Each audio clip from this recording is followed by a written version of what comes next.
You were always known for your love of the Lord too. How has that impacted your life on and off the field? Well, it's everything. My relationship with Jesus, 45 years now. And as a sophomore at USC, I'd just been married.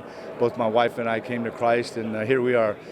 In 2 months, we'll celebrate 45 years of marriage, and then several months later, 45 years of our Christian walk. So, it's been everything. It's one of those things where I tell people it's not the easiest life, but it definitely, beyond a shadow of a doubt for me, it's the best life. So there sounds like there's a story behind that, how you came to Christ, like shortly after marrying your wife. If you're comfortable, would you mind telling the story? Not at all. I thought marrying her would be the most important decision in my life.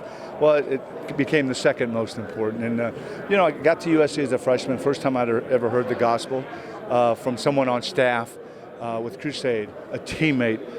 My wife and I started dating her sister and her sister's husband. So, they're coming it was like being on the field and getting an all-out blitz.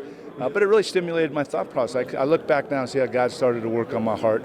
This big, rough and tough football player at USC realized, at 19 years old as a sophomore in college, that I needed Christ in my life. And Dee Dee and I sat with her sister, Kathy, and Kathy's husband, Steve, and they just basically asked us, what are you going to do? And we said, well, we need to make a decision. And that was my sophomore year at USC when we invited Christ into our lives. And so we've had Christ in our individual hearts and then in the middle of our marriage, which has been amazing.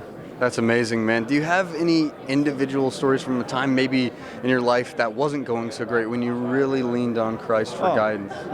How much time do we have? As much as you want. No, I'd have to say probably the most was my senior in college. You think once you come to Christ, things are all going to be great. Well, my last 2 years in college, I had my second and third knee operations. Uncertainty of football, which was fine because I felt really at peace about either way.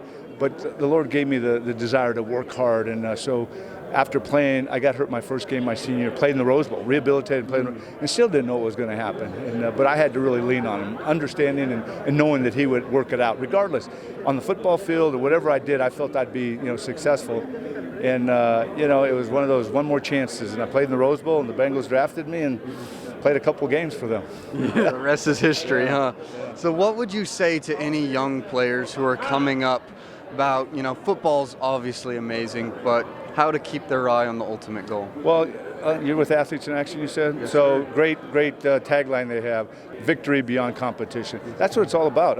You can compete, but the true victory comes in your relationship with Christ and what you do. So that's what I'd say to them.